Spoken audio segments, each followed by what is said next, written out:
us was to ever be on the stand in our own murder trials. And guess what? Live picture for you. Brent Seacat is doing just that. Does not want his face shown on camera, though, and the judge obliges. So listen in and hear what he says.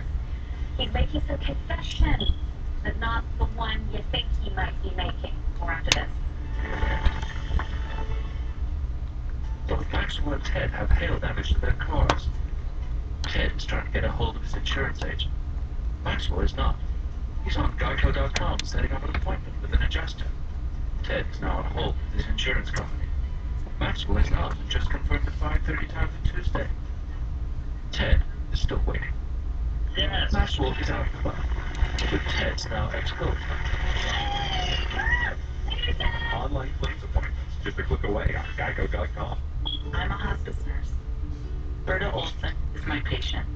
I spend long hours with her, checking her heart rate, administering her medication, and just making her comfortable. One night, Berta told me about a tradition in Denmark. When a person dies, she said, someone must open the window so the soul can depart. I smiled and squeezed her hand. Not tonight, Berta. Not tonight. To nurses everywhere, thank you. From Johnson & Johnson. Oh, this is soft. This is soft.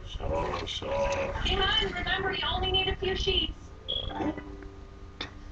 Charmin Ultra Soft is so soft, you'll have to remind your family they can use less.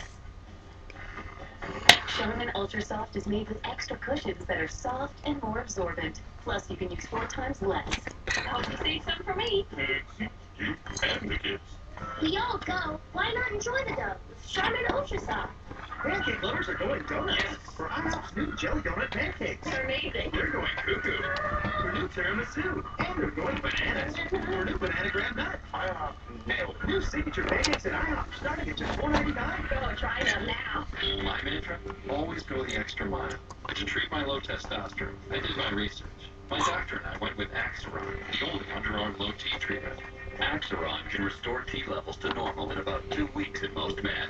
Axiron is not for use in women or anyone younger than 18 or men with prostate or breast cancer. Women, especially those who are or who may become pregnant, and children should avoid contact where Axiron is applied, as unexpected signs of puberty in children or changes in body hair or increased acne in women may occur. Report these symptoms to your doctor. Tell your doctor about all medical conditions and medications. Serious side effects could include increased risk of prostate cancer, worsening prostate symptoms, decreased sperm count, ankle, feet, or body swelling, enlarged or painful breasts, problems breathing while sleeping, and blood clots in the legs. Common side effects include skin redness or irritation where applied, increased red blood cell count, headache, diarrhea, vomiting, and increase in PSA.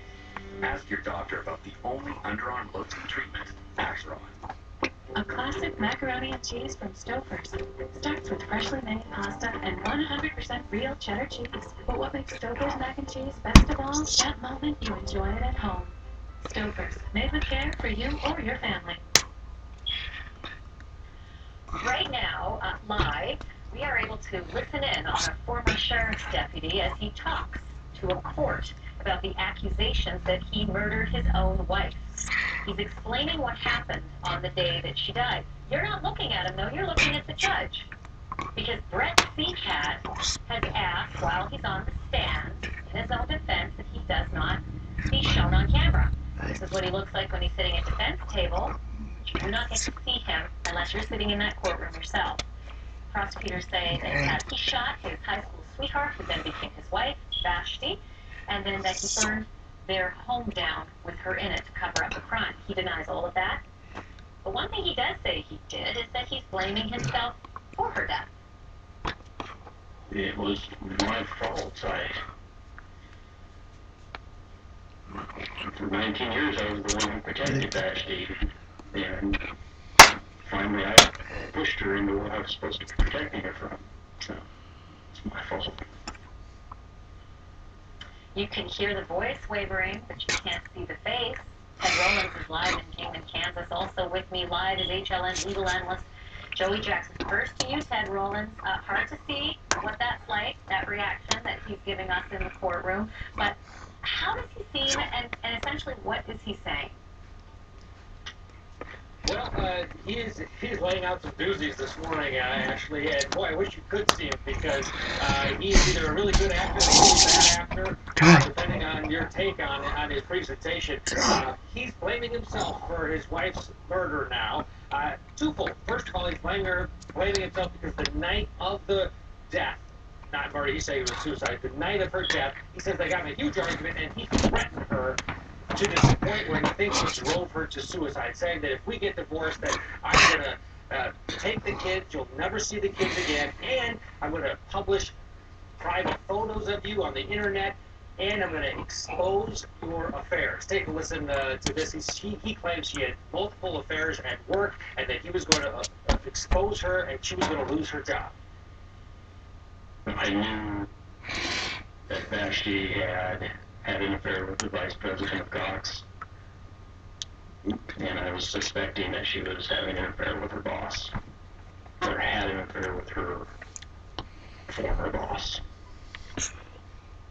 But after that, actually, he basically said to this jury that his wife had attempted suicide several times before. Immediately, there was an objection. They went into chambers. He was not supposed to say that. There was even talk of a mistrial.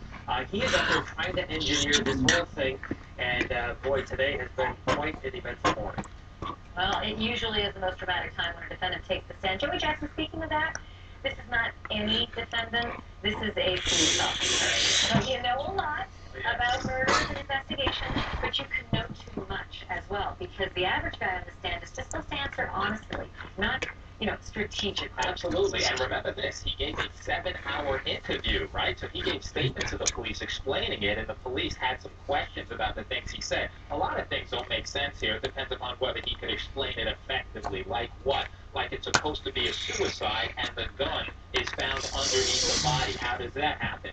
Like something else. He says that he went to save her. However, he doesn't have really things associated with burns on his body that are of the nature or gravity you would think if you're going to save someone. And also, there's no blood on him. And so it begs the question, did this really happen? In addition to that, actually, you look at the cell phones that he burned the day prior to her murder. You look at the hard drives he burned the day prior to her death. And the fact is that while you may have good explanations, when juries look at things in context of everything, it's sort of, you have to wonder, does it all add up? So he has some explaining to do. Whether he explains it effectively is always another matter. There's such a dynamic that plays out with that. Your gut, and then his demeanor, and the whole Judy Arias checking off every perfect thing, and then it didn't work out well for her. No, it did not. Joey Jackson, thank you. It's still not over. A lot more coming up, too, on that. And I want to get you to a live picture right now of the Fairmont Hotel in San Jose, California. This is no vacation for the president, by the way. He's expected to speak any moment. The question is, will he address the latest controversy that seems to be rumbling through his administration, the government secretly gathering vast, massive, huge swaths of your information right across the country? Or will he just stick to China? All that in a moment. Your smile, like other precious things that start off white, it yellows over time. When it comes to your smile, if you're not whitening, you're yellowing. Crest White Strips whiten as well as $500 professional treatments. Guaranteed. Crest 3D White Strips. We know it's your most important video conference of the day. Hi, buddy. That's why the free Wi-Fi and hot breakfast are something to smile about. Now get great getaway rates and feel the Hampton Alex. Before hitting a number became only part of the equation. Before reminding ourselves that some bonds are more valuable than others. And before weighing the ups and downs in your life over the ups and downs in the market. We changed the way we help you live in retirement by changing the way we work with you to and through retirement. Connecting your wealth with your health and your life. That's the power of a Merrill Lynch advisor.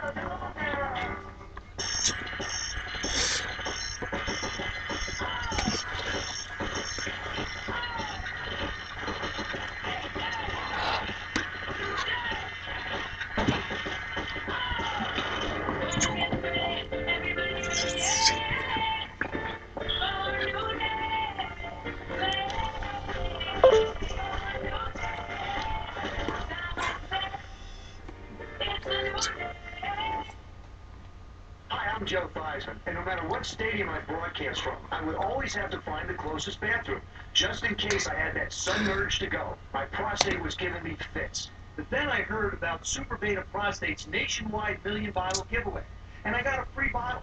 What a difference it made. I don't have to go as often, and I don't have to get up at night as much. Now I wake up refreshed, ready to tackle anything. Super Beta Prostate has sold over 5 million bottles. You have to take 100 soft palmetto capsules to get the same amount of beta-cytosterol as you would from just one Super Beta Prostate tablet. If you want a stronger urine flow and a more complete emptying of your bladder, I recommend Super Beta Prostate. Don't accept the issues that come with an aging prostate. Get Super Beta Prostate today. It works for me during the day and at night. Call now and we'll send every new customer a free bottle of Super Beta Prostate just for shipping and handling. Call 800-734-7822. 800-734-7822. I'm Anderson Cooper. This is CNN.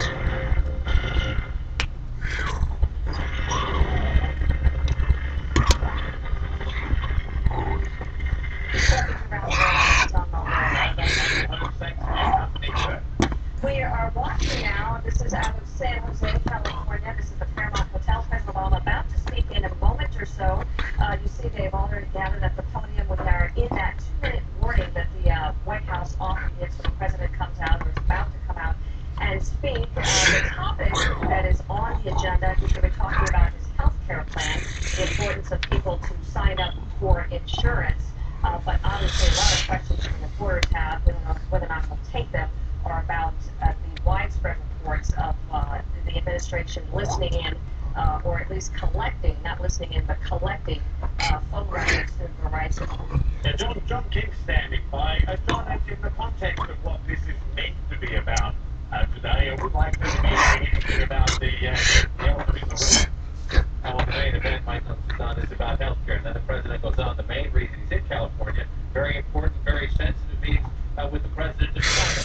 But as you know, Washington and the country is now having a big privacy debate. We know the administration, because of some controlled leaks in recent days, is now having broad access to telephone records, to email records, even to credit card transactions, the Wall Street Journal said. So remember, this is a president who said when he took office that he thought, he said especially in the campaign back in 2008, that he thought the George W. Bush administration had gone too far. And then as you get 8, 10, now 11 years after 9/11, it was time to step back a bit and reconsider what we're doing. Well, today, George W. Bush and Dick Cheney are saying, we told you so, because they predicted back in that campaign that when this administration came to power, it would look at the intelligence, and it would continue many of those programs. And now the question is, have they expanded them? And you have this very interesting collection of criticism. Libertarian Republicans, like, say, a new Senator Rand Paul. Liberal Democrats, like Senator Ron Wyden of Oregon, say, Mr. President, you've gone too far. Here comes the president. John, the president is about to speak now. Let's listen. It is wonderful to see all of you, and I want to thank everybody who's here. I think there's only one problem, and that is that my remarks are not sitting here. People, things on Friday afternoon, things get a little challenged. I'm going to answer a question at the end of the remarks, but I want to make sure that we get the remarks in. People? Oh, goodness.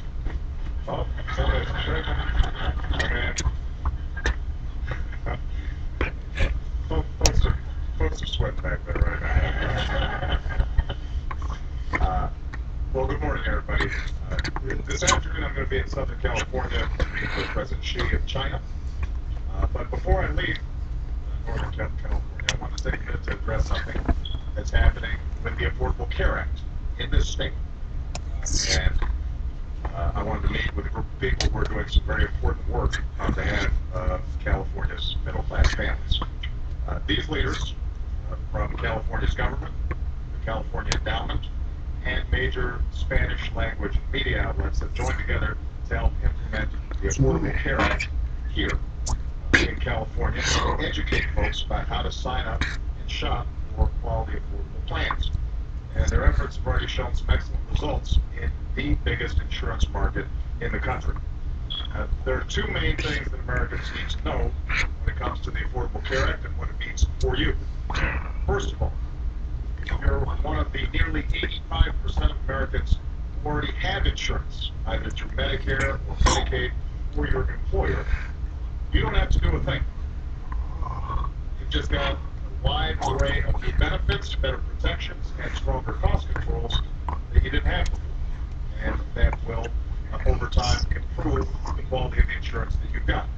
Benefits like free preventive care, checkups, flu shots, mammograms, and contraception. You are now going to be able to get those things through your insurance where they previously were not, didn't have to be provided.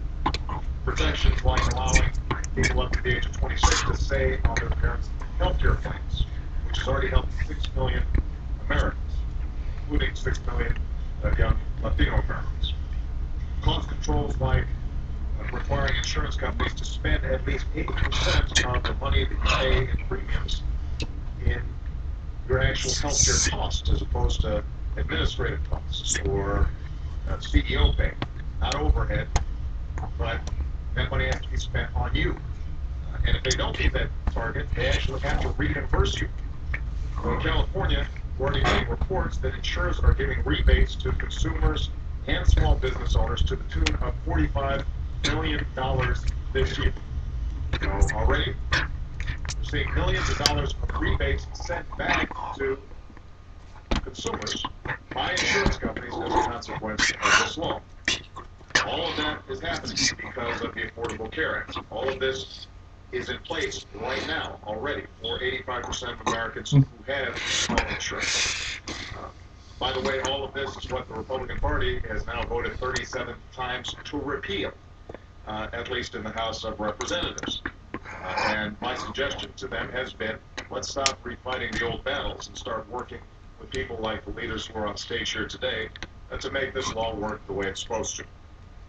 We're focused on moving forward and making sure that this law works for middle-class families. And that brings me to the second thing that people need to know about the Affordable Care Act. If you're one of nearly 6 million Californians or tens of millions of Americans who don't currently have health insurance, you'll soon be able to buy quality, affordable care just like everybody else.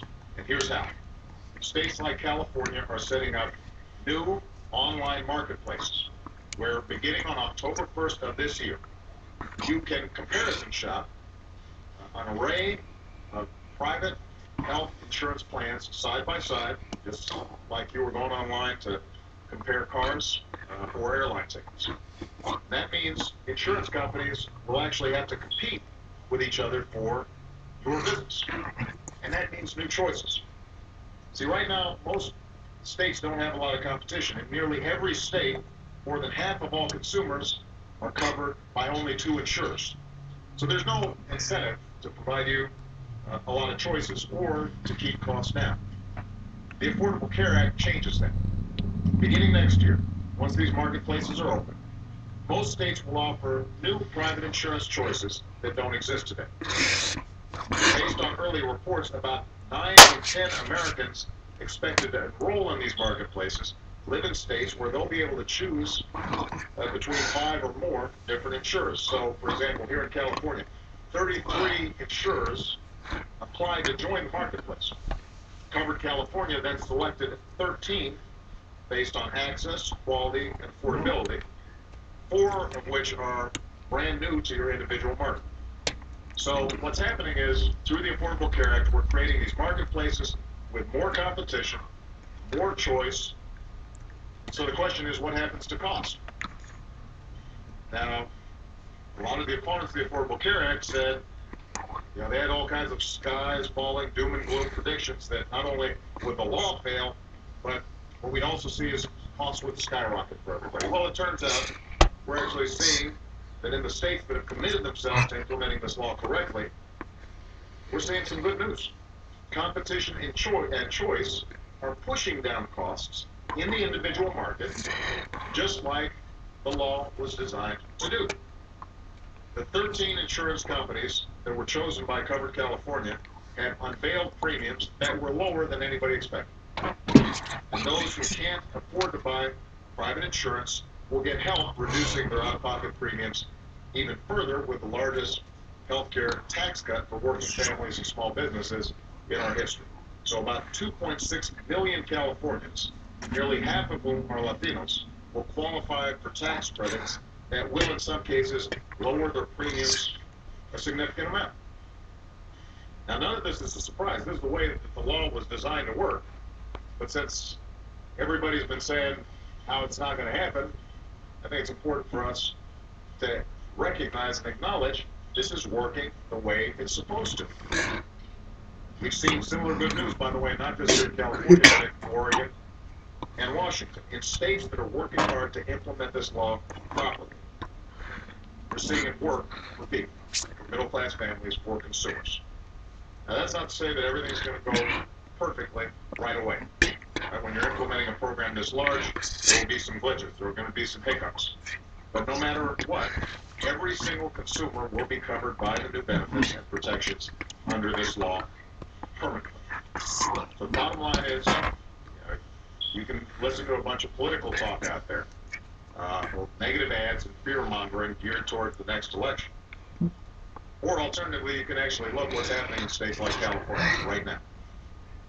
And the fact of the matter is, through these exchanges, not only are the 85% of people who already have health insurance getting better protections and receiving rebates and being able to keep their kids on their health insurance until they're 26 and getting free preventive care, but if you don't have health insurance and you're trying to get it through the individual market and it's too expensive or it's too restricted, you now have these marketplaces where they're going to offer you a better deal because of choice and competition.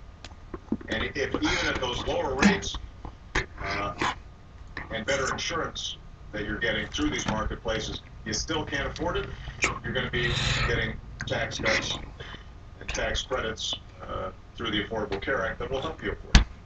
That's how we're going to make sure that millions of people who don't currently have health insurance or are getting a really bad deal on their health insurance are finally going to get it. But here's my final point. To take advantage of these marketplaces, folks are going to need to sign up. So if you can find out how to sign up at healthcare.gov, or here in California, you can sign up at coveredca.com. coveredca.com. Because quality care is not something that should be a privilege, it should be a right. In the greatest country on earth, we've got to make sure that every single person that needs health care can get it. And we've got to make sure that we do it in the most efficient way possible. One last point I'm going to make on this, because there are a lot of people who currently get health insurance through their employers, the 85% who are already out there, and they may be saying, well, if this law is so great, why is it that my premiums still went up? Well, part of what's happening across the country is in some cases, for example, employers may be shifting more costs to higher premiums or higher deductibles or higher co-pays. And so there may still be folks who are out there feeling increased costs, not because of the Affordable Care Act, but because those costs are being passed on to workers or insurance companies. In some cases, even with these laws in place, are still jacking up prices unnecessarily. So this doesn't solve the whole problem, but it moves us in the right direction. It's also the reason why we have to keep on implementing changes in how our healthcare system works to continually drive better efficiency, higher quality, lower cost. We're starting to see that healthcare cost inflation has gone up at the lowest rate over the last 3 years that we've seen in many, many years. So we're making progress in actually reducing overall healthcare costs while improving quality, but we're going to have to continue to push on that front as well. That's also part of what we're doing in the Affordable Care Act. All right, but the main message I want for Californians and people all across the country, starting on October 1st, if you're in the individual market, you can get a better deal. If you're a small business that's providing health insurance to your employees, you can get a better deal through these exchanges. You've got to sign up healthcare.gov or here in California, coveredca.com. All right? So thank you very much. I'm going to take one question, and then remember, people are going to have opportunities to also answer questions with the Chinese president today. So I don't want the whole day to just be a bleeding press conference, but I'm going to take Jackie Palm's question. reports of secret government surveillance of phones and internet. You also assure Americans that your government doesn't have some massive secret database of all the personal online information and activities. Yeah. When I came into this office, I made two commitments that are more important than any commitment I make. Number one, to keep the American people safe. And number two, to uphold the Constitution. And that includes what I consider to be a constitutional right to privacy and observance of civil liberties. Now, the programs that have been discussed over the last couple of days in the press are secret in the sense that they're classified. But they're not secret in the sense that when it comes to telephone calls, every member of Congress has been briefed on this program. With respect to all these programs, the relevant intelligence committees are fully briefed on these programs. These are programs that have been authorized by broad bipartisan majorities repeatedly since 2006. And so I think at the outset it's important to understand that your duly elected representatives have been consistently informed on exactly what we're doing. Now, let me take two issues separately. When it comes to telephone calls, nobody is listening to your telephone calls. That's not what this program's about. As was indicated, what the intelligence community is doing is looking at phone numbers and durations of calls. They are not looking at people's names, and they're not looking at content. But by sifting through this so-called metadata, they may identify potential leads with respect to folks who might engage in terrorism. If these folks, if the intelligence community then actually wants to listen to a phone call, they're going to go back to a federal judge, just like they would in a criminal investigation. So I want to be very clear. Some of the hype that we've been hearing over the last day or so, nobody's listening to the content of people's phone calls. This program, by the way, is fully overseen not just by Congress, but by the FISA Court, a court specially put together to evaluate classified programs to make sure that the executive branch or the government generally is not abusing them and that it's being carried out consistent with the Constitution and rule of law. And so not only does that court authorize the initial gathering of data, but I want to repeat, if anybody in government wanted to go further than just that top-line data and wanted to, for example, listen to Jackie Combs' phone call, they'd have to go back to a federal judge and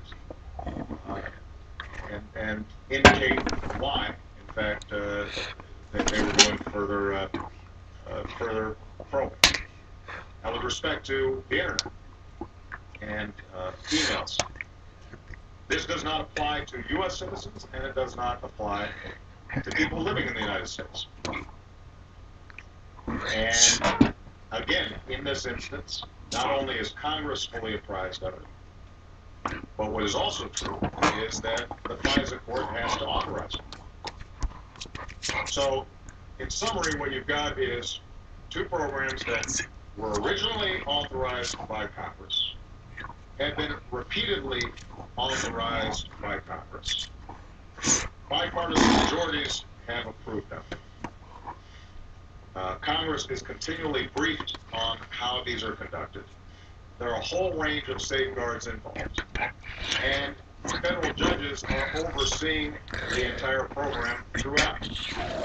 We've also set up an audit process when I came into office to make sure that we're after the fact, making absolutely certain that all the safeguards are being properly observed.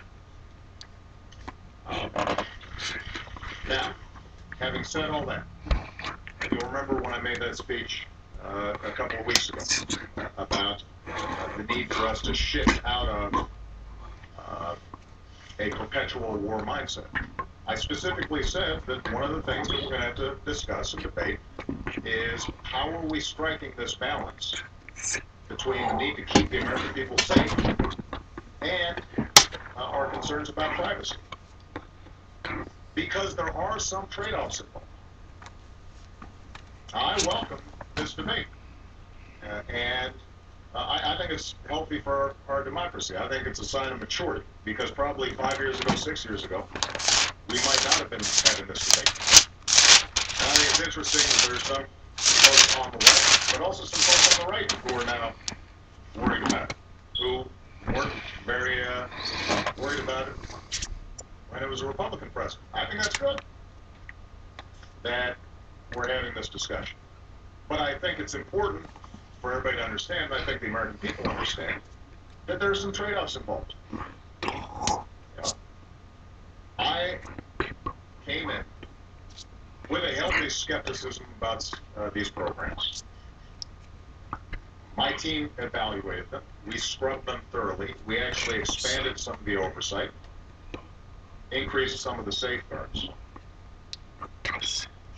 But my assessment and my team's assessment was that they help us prevent terrorist attacks. And the modest encroachments on privacy that are involved in getting phone numbers without paying attention, not looking at content, that on net, it was worth us doing. That's not, some other folks may have a different assessment of that. But I think it's important to recognize that you can't have 100% security and also then have 100% privacy and zero inconvenience.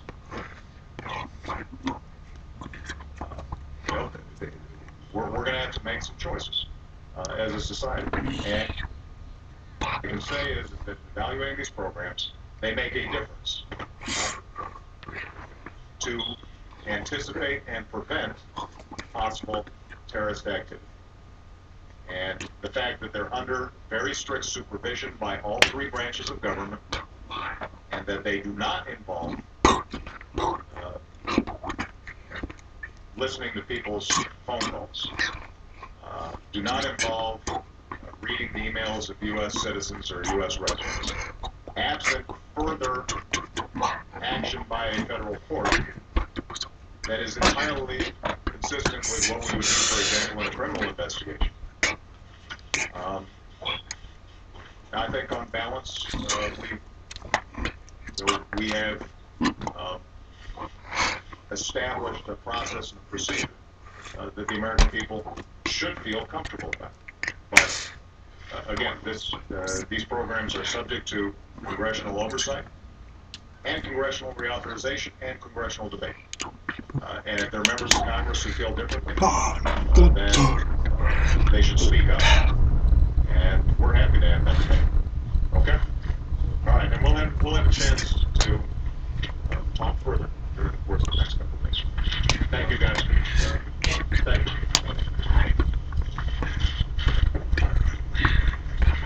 I don't welcome leaks because there's a reason why these programs are classified. You know, I think that there is a suggestion that somehow any classified program is a quote-unquote secret program, which means it's somehow suspicious. But the fact of the matter is, in our modern history, there are a whole range of programs that have been classified because when it comes to, for example, fighting terror,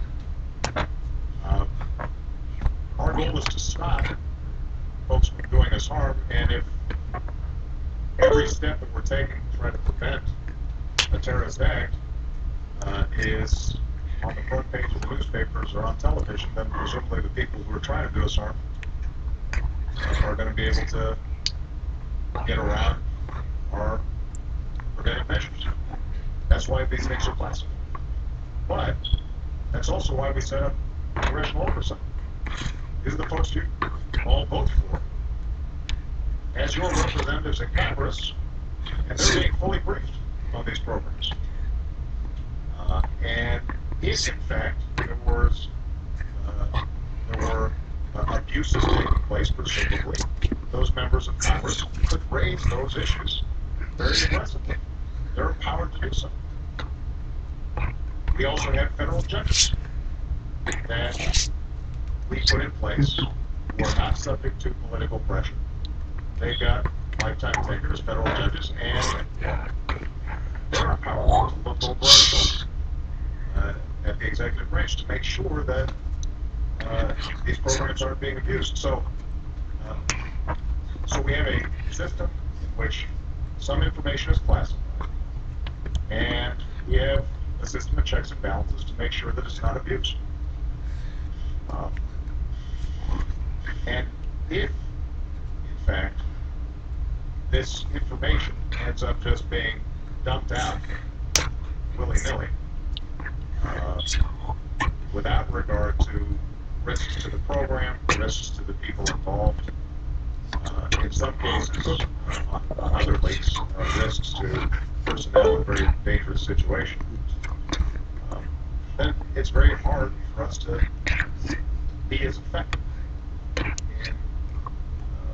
protecting the American people. That's not to suggest that you just say, trust me, we're doing the right thing, we know who the bad guys are. And the reason that's not how it works is because we've got congressional oversight and judicial oversight. And if people can't trust not only the executive branch, but also don't trust Congress and don't trust federal judges to make sure that we're abiding by the Constitution, due process, and rule of law, then we're going to have some problems.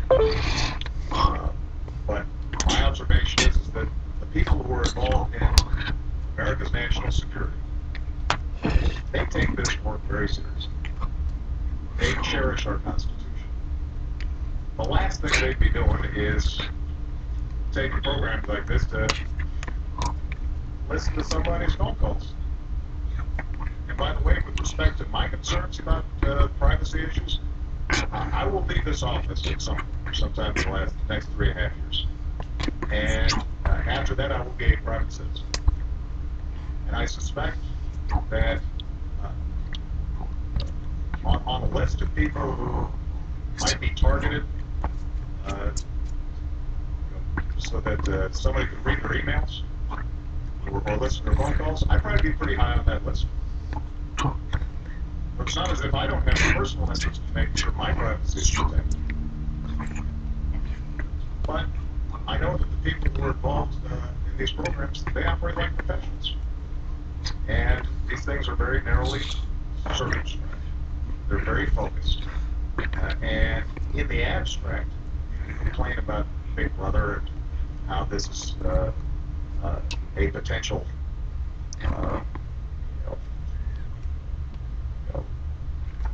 program run amok. But when you actually look at the details, then I think we've struck the right balance. All right. Thank you very much, guys. That's it. The President of the United States walking upstage there in San Jose, California, a healthcare event, but what the President ended up talking most about at the end, he said he would take one. He came back for a second question about big news in the headlines in recent days: government eavesdropping, government surveillance, government gathering, mining, you might say, millions of phone calls, also email records. The Wall Street Journal reports credit card transactions as well. I'm John King in Washington. Let's discuss what we just heard from the President with our chief political correspondent, Candy Crowley, is with us, and our chief White House correspondent, Jessica Yellen, is in California with the President. Jess, I want to start with a very telling moment. The President said he was going to take one question. he gave a very lengthy answer about the surveillance program, defending them, saying this is a necessary tool, not Big Brother gone wild. He said he welcomed the debate, and as he walked off stage, he was asked, do you welcome the leaks? Because these are secret classified programs, this information now thrust into the public debate. He came back to answer that one. I'll break down the difference between welcoming the debate, but not the leaks. John, I'm not surprised by anything the president said today or by his sort of comfort with this program. He has been stalwart all along in saying that he thinks that government has a role in changing the way privacy is defined these days, essentially, in protecting our security. And that is the difference for him between debating this program and leaks. As we've seen throughout the debate about national security leaks, especially with Attorney General Holder, this president abhors leaks, and he has been aggressive in prosecuting or seeking to prosecute people who have leaked from inside the government. And his Attorney General has been aggressive about going after sources of leaks, continues to do so, as we know. But the president, a constitutional law professor, formerly enjoys the discussion. It doesn't seem to keep him, though, from engaging in the practice. And he is continuing the Bush-era surveillance program, updated, as you have noted, in an unabashed way. And he is not ambivalent about this, and it doesn't seem to bother him or his administration because they think that they are proper guardians of our privacy, and that they are handling it within the rule of law. As you know, Congress reauthorized this law just last December, John. Can he help me, though? If he welcomed this debate, he mentioned a speech he gave a few weeks back at National Defense University that was largely about the drone program. He gave that speech, and he specifically focused a lot on the drone program after the administration came under so much criticism for its use of the drones and its definition of how it could use the drones. The president only touched on surveillance in that speech very briefly. He did say this telling line about America being at a crossroads a dozen years after 9/11. The president said, we must define the nature and scope of this struggle, or else it will define us.